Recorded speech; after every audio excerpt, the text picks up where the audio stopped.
मग द्रौपदीचा विषय चालला होता. तर द्रौपदीचा त्यावेळेला त्या घटिंगणानं दुर्योधनानं वस्त्राला हात घातला दुःशासनानं. आता पार अगदी काय केलं, साधी गोष्ट नव्हती. मग आता भगवंताला लाज पडली आपल्या भक्ताची. कोणी वाचवलं का? अहो ही पुराण कशा करतायत? देवभक्ताचं, देवच भक्ताचं रक्षण करतो. इथं जर कुत्रं जरी मागं लागलं तरी आपलं कोणी रक्षण करत नाही. साधा विंचू जरी चावला तरी ठणठण ठणठण आपली होते, नाही का? मुंगी चावली तरी, मुंगळा चावला तरी जमत नाही. आमच्या गावात आपल्या आजीला झालं होतं, मुंगळा चावला होता तर आहे 2-4 महिने हात असा झाला होता, सगळं हे झालं होतं, ते सगळे वाढले पॉइझन. म्हणजे कोणत्याच दुःखाची निवृत्ती आपल्याला करता येत नाही. आणि भगवंताची कृपा जर असेल तर काय होते? सकल दुःखाची निवृत्ती. हे भगवंत कृपेचं हे फळ असतं. आणि जगामध्ये कोणतीही वस्तू, कोणतंही साधन, कोणीही. आणि आता पुढची गोष्ट आपल्याला काय सांगायची, म्हणून आता वस्त्राला हात घातला, तिनं पाहिलं आपल्या इथं, तुका म्हणे तुझं सोडविना कोणी. एका चक्र पण तिला पाहिलं, सगळ्यांना आपल्या पती नाक मारली, सगळ्यांना पाहिलं, सगळ्यांनी खाली माना घातल्या, त्याच्यामध्ये तिला कोणी धावून येईना. साधा प्रसंग नव्हता. तिला फरफडत उडीत आणली, विधी धरून उडीत आणली, केस धरून उडीत आणले, वस्त्राला हात घातला आणि भयंकर नको तो प्रसंग तिच्यावर. मग शेवटी तिनं विचार केला, आता मला इथं कोणी सोडवत नाही. भगवंताचा दावा केला आणि भगवंताच्या दाव्यातून शेवटी काय झालं तर त्या साड्या, पहिली साडी संपली का दुसरी साडी, दुसरी संपली का तिसरी, साड्यांचा ढीग झाला तिथं. देव दिसला? देव दिसला नाही दिसला. पण साड्या संपल्या नाही. साड्या ओढून ओढून ओढून ओढून डोंगरा एवढा ढीग झाला, परंतु साड्या संपल्या. कोण पुरवीत होता साड्या? भगवंतानं काय केलं? किती मोठं अघटित. मग शेवटी साडी संपली आणि पितांबर लागला. आणि मग भीष्माचार्य सांगितलं, आता आता आता सावध हो, आता आता पितांबर लागलेला आहे, आता सावध हो, आता पितांबर आहे. म्हणजे आता सुटका नाही, नाही का? म्हणजे आता जर त्याने सोडलं नसतं तर कोण होतं? भगवंतानं साक्षात काय घेतलं असतं तर शस्त्र हातात घेतलं असतं, नाही का? तर अशा प्रकारे कसं आहे. म्हणून तर इथं आपल्याला काय करायचं आहे, पण ज्याला देव म्हणतात, आपल्या आंधळ्याची जी भक्ती असते, आंधळ्याची भक्ती आज सगळ्या जगामध्ये आंधळी भक्ती आहे. आणि त्यामुळे माणूस दुःखातून त्याला बाहेर पडता येत नाही, सुखाची प्राप्ती नाही. कारण आपण आपल्या आंधळी भक्ती आपली आहे, आंधळी भक्ती आपली आहे. आता आंधळी भक्ती म्हणजे कशी असते का? पोट दुखण्यावरच एक औषध होतं, पोट दुखण्यावरचं कसंही एक अशी बाटली समजा, अशी एक बाटली, तर ती कसंही पोट दुखू द्या, कसंही कोणत्याही प्रकारचं किती वेदना असू द्या, परंतु ते औषध घेतलं की पोट थांबायचं. एका बाईचं पोट दुखायला लागलं, तिने सांगितलं, म्हणजे आता काय गडबड लोळायला लागली, ते अनेक जण फोन केले, दुसरीने सांगितलं की माझं बाटली मी पाठवते, ती औषध थोडंसं घे. नाही, आता ते औषध किती घ्यायचं होतं? फक्त एक थेंबच औषध घ्यायचं होतं. किती औषध घ्यायचं होतं?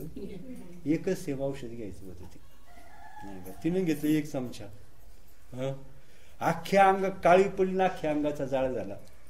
याला म्हणायचं आंधळा उपचार, नाही का? आंधळा उपचार कसा असतो तशीच आपली आंधळी भक्ती. मग औषध चांगलं होतं का वाईट होतं? पण तिला कसं घ्यायचं हे कळलं का? नाही. मग देवाच्या जवळ कसं जायचं हे आपल्याला माहिती आहे का? नाही, नाही का? मग डॉक्टर मार्फत जर ते औषध घेतलं असतं, तिचा दाह कमी नसताना, तसं संतांच्या मार्फत आपण देवाकडे जर गेलो तर दुःख घालवता येणार नाही आणि सुख मिळवता येणार नाही. म्हणून आपण संतांना आणि शास्त्राला सोडून स्वतः पंढरपूरला जाऊन धडकतो, नाही का? त्यामुळे देवाची भेट होत नाही, देवाची भेट होत नाही, स्वतः धडकतो पंढरपूरला. परंतु पहा, देवाचे मंदिर, देव कुठं आहे? पंढरपूरमध्ये देव नाही, देव तुमच्या जवळ आहे. देह हा जो देह म्हणतात, हा देह प्रत्येकाचा देह बरं का, मनुष्याचा देह. देह देवाचे मंदिर, तुम्ही याला देह म्हणता, पण खरं मंदिर हे बाहेरची मंदिर खरी नाहीत, हे खरं मंदिर आहे. देह देवाचे मंदिर, आत आत्मा परमेश्वर, आतच परमेश्वर आहे, हे मंदिर आहे. आणि या मंदिरामध्ये खरा परमेश्वर आहे. देह देवाचे मंदिर, आत आत्मा परमेश्वर. मग तुका सांगे मूळ जना, तुकाराम महाराज मूर्ख म्हणा का म्हणतात, देव देही का हो पाहणं. मग तुकाराम महाराज सांगितलं, मूर्खांना सांगतात, मूळ जना म्हणजे मूर्ख लोकांना सांगतात, तुम्ही तुमच्या देहामध्ये देव का पाहत नाही. देव म्हणजे सुख, देव म्हणजे आनंद, देव म्हणजे प्रकाश.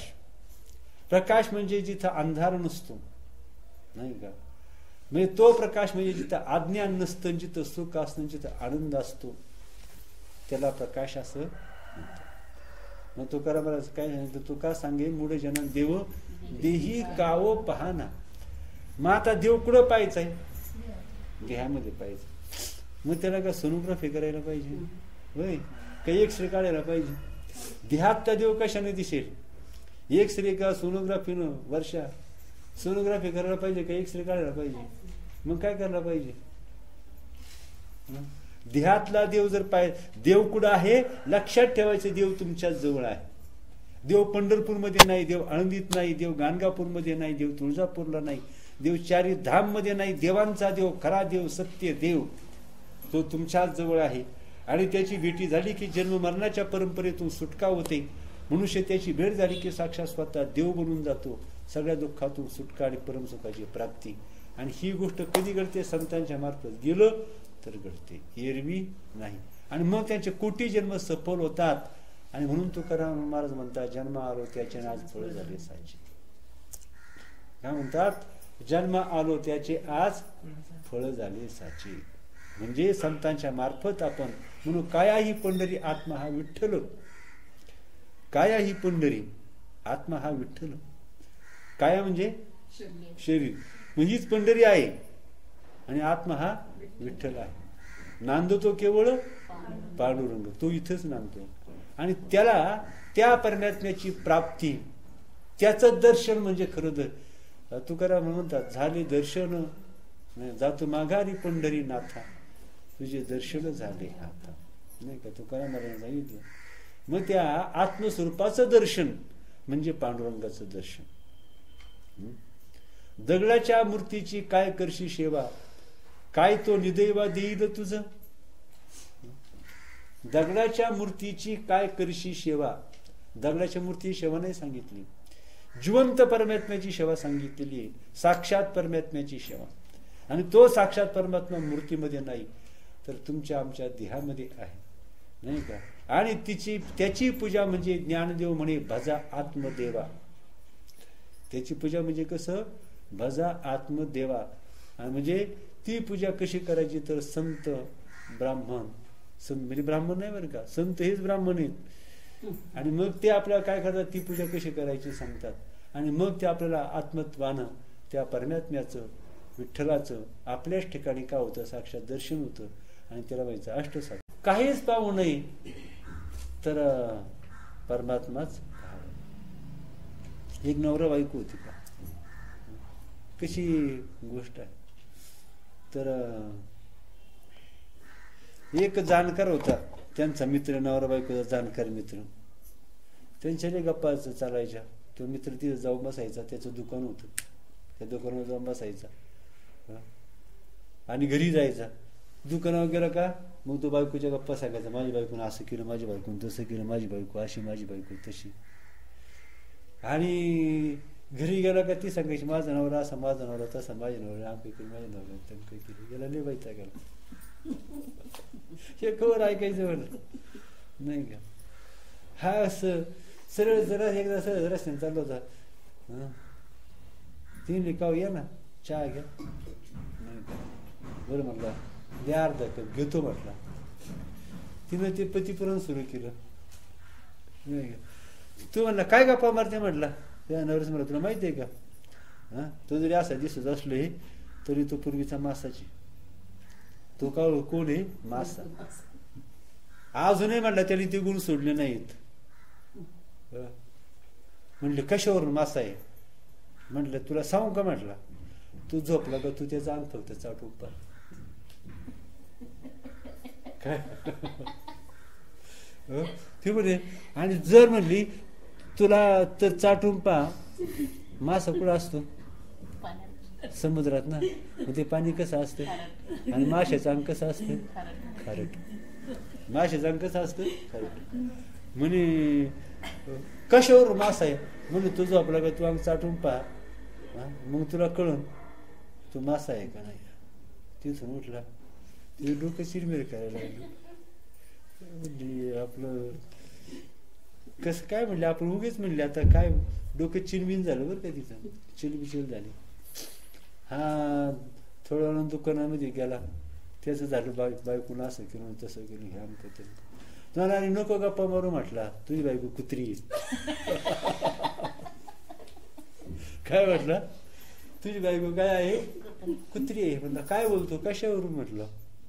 नाही का तो म्हणला, अरे काय बोलतो म्हणलं, तुला माहिती आहे का म्हटलं, काहीतरी सांगतो म्हटला. म्हणला कशावरून तुझं खरं म्हणायचं? म्हणला तू असं कर, तू झोपला आणि तू झोपला असेल तुझ्या बायकोन तुझं अंग चाटलं का समजायचं ती कुत्री आहे. हो म्हणलं मग तर बरोबर आहे का नाही. म्हणलं तू झोप आणि झोपल्यावर तुझ्या बायकोन तुझं अंग चाटलं का समजायचं ती कुत्री आहे, कुत्रीच आहे. म्हणा अजून स्वतःची लक्षणं सोडली नाही आम्हाला. खरंच मला सारखी धावतीच पडला, धावती तर धावतीच म्हणला, पण झोपलं अंगच चाटते म्हणलं ती खरंच कुत्रीच असायला पाहिजे.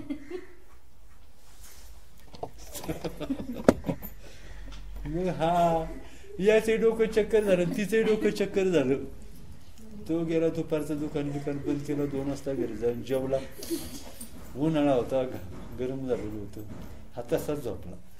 आता हिच्या डोक्यात चक्कर, हा मासा आहे नाही का. त्याने डोळे झाकले, घोरायचं सोंग केलं, घोरायचं सोंग केलं. तिने येऊन काय केलं, चाट्याला सुरुवात केली. याने ओळखलं काय आहे, जी आरती ही चारते मला त्याने सांगितलं ते काय खोटे नाही, मला ही कुत्रीची. काय म्हटलं, ही कुत्रीची. त्याच्या डोक्यात शिंग बसली ही कुत्री आहे, आणि तिच्या डोक्यात शिंग बसली हा मासा आहे. किती वेळ लागते म्हणजे सगळा कसा आहे, भ्रम नाही झाला ना. तो भ्रमाचा डोक्यातून निघतो का नाही. मग आता अध्यास तुम्हाला मी तेवढ्या करता अध्यास सांगायचा होता मला. तर पंचमहाभूत भगवंतानं आता भगवंतानं नाही निर्माण केली, पंचमहाभूत निर्माण झाली. आता जाऊ दे जास्त, पण अध्यास सांगतो तुम्हाला. जग म्हणजे अध्यास आहे, जग म्हणजे भ्रम आहे. आपली बुद्धी हाही भ्रम आहे, आपल्या बुद्धीमध्ये भ्रम आहे. तो भ्रम आपल्याला घालवायचा म्हणजे आपण जी करतो तीच, जी आपल्या शास्त्रानं सांगितली, संतांनी सांगितली, त्याच मार्गाने आपण जात आहोत. आणि त्याच मार्गाने तिन्हीची पण ते चालू जाता, त्याच मार्गाने आपण जायचं. आणि म्हणून आता आपला पहा आता का जो विषय जो आहे, तर आपला पंचदशीमध्ये आपला 16वा श्लोक 15 श्लोक आपण पाहिले. तर हे 15 श्लोकामध्ये किंवा मागच्या एका प्रकरणामध्ये ह्या प्रकरणामध्ये जी आत्मतत्वाची ओळख जी आपल्याला करून घ्यायची आहे. आता आत्मतत्वाची ओळख पहा, 7-12 तुमची जागा आहे. त्या 7-12 मिळाल्याशिवाय तुम्हाला तुमची जागा निश्चित करता येते का? 7-12 मिळाल्याशिवाय जागा आपली निश्चित करता येत नाही. मग तशा प्रकारे इथं आपल्याला किंवा ऍड्रेस मिळाल्याशिवाय ऍड्रेस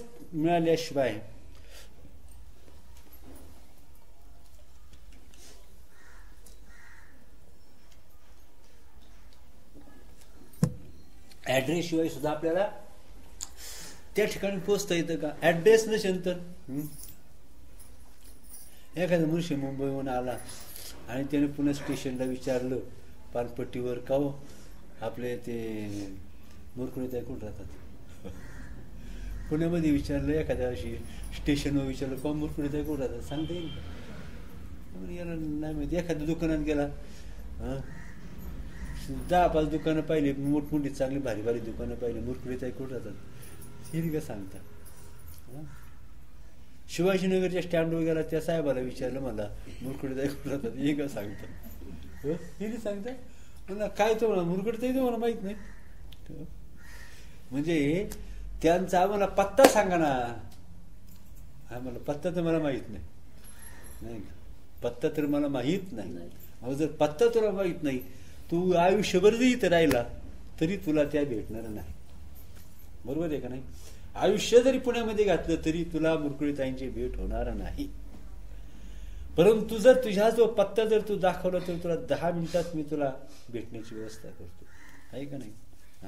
पत्ता जर असेल तर तो म्हटला नाही हो पत्ता माझ्याकडं नाही. म्हटलं काहीतरी ऍडजस्ट करा ना. तसं असं म्हटलं काय ऍडजस्ट करू आता इथं मुरकुळीताई काय कुणी काय प्राईम मिनिस्टर आहेत का काय. म्हणून मंत्रालयात फोन केला. मुख्यमंत्र्याच्या ऑफिसमध्ये फोन केला ताई आहेत का ते सांगतील नाही का. तुमचा आमचं म्हणजे पत्ता जर आपला शोध म्हणून काय सांगितलं पत्ता जर असेल तर कोण सापडणार नाही. बरोबर आहे का नाही. अहो झोपडपडीचा पत्ता दिला तर झोपडपटीतली माणसं सुद्धा त्यांची गाठी बिटी घेता येतात. तर साहेबाची गाठ घेता येणार नाही पत्ता असेल तर. आणि देवाचा पत्ता सापडल्यावर देवाची भेट होणार नाही का. म्हणून शास्त्र हे काय आहे देवाचा पत्ता येतो नाही का. तो मग त्यांनी काय केलं म्हणला थांबा जरा मी कोणाला तरी हे करतो. मग एक फोन होता त्यांनी फोन लावला गेला फोन गेला असं तसं करता करता तो पत्ता त्याला मिळाला. मग त्या साहेबाला दाखवलं. मग त्याच्या ओळखीची होती त्यांनी विचारलं लगेच वडगाव शिरीमध्ये कोणातरी फोन केला मुरकुळीताई हा म्हटले असं असं करा. त्याने तिथून एक माणूस दिला नाही का. आणि एसटी चालली होती त्या एसटीतून म्हणजे यांना टाटा गार्डनला सोड 15 मिनिटात टाटा गार्डनला सोडून 10 मिनिटात तिथं आला. ताबडतोब गाडी झाली का नाही झालं का नाही. ऍड्रेस जर असेल तर तसा शास्त्र म्हणजे नाही का पत्ता आहे ईश्वराचा पत्ता. आणि इथं आपल्याला काय आहे तर पाहता देव आपल्यामध्ये आहे परंतु जी भ्रांती आपल्याला घालवायची भ्रांती. आता जो 16वा श्लोक आहे पहा तर वैराग्याती या सर्व बुद्धिस्त वृत्ती असल्यामुळे अंतःकरणाधिकांचा स्वामी कोण हे सांगतात. आता देवाच्या प्राप्तीसाठी आपण काय पाहिलं तर विवेक आणि वैराग्य ह्या 2 साधनं अंतःकरणाचे धर्म सांगितले. अंतःकरण हे 3 गुणांचं बनलेलं रजगुण तमोगुण सत्वगुण. त्या रजोगुणाचा परिणाम सत्वगुणाचा परिणाम तमोगुणाचा परिणाम.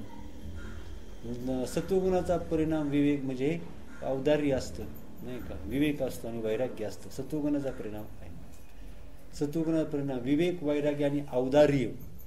ज्या ठिकाणी सत्वगुण अंतःकरणात असतो त्याच्याच ठिकाणी कोणते गुण पाहायला मिळतात तर विवेक पाहायला मिळतो.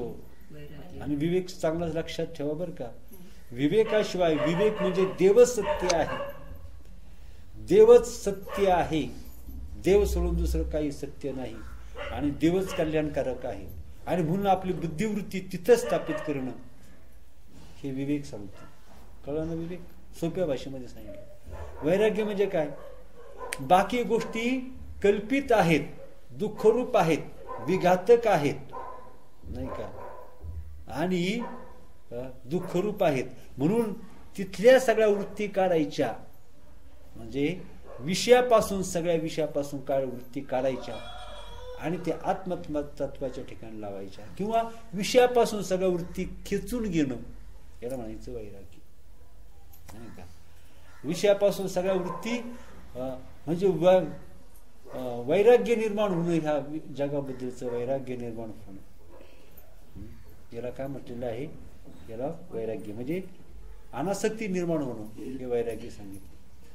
आणि त्याच्यानंतर आता हे धर्म सांगितले अंतःकरणाचे धर्म. सर रजोगुणाचा परिणाम कोणता आहे रजोगुणाचा मोह नाही का लोभ अहंता हे रजोगुणाचे.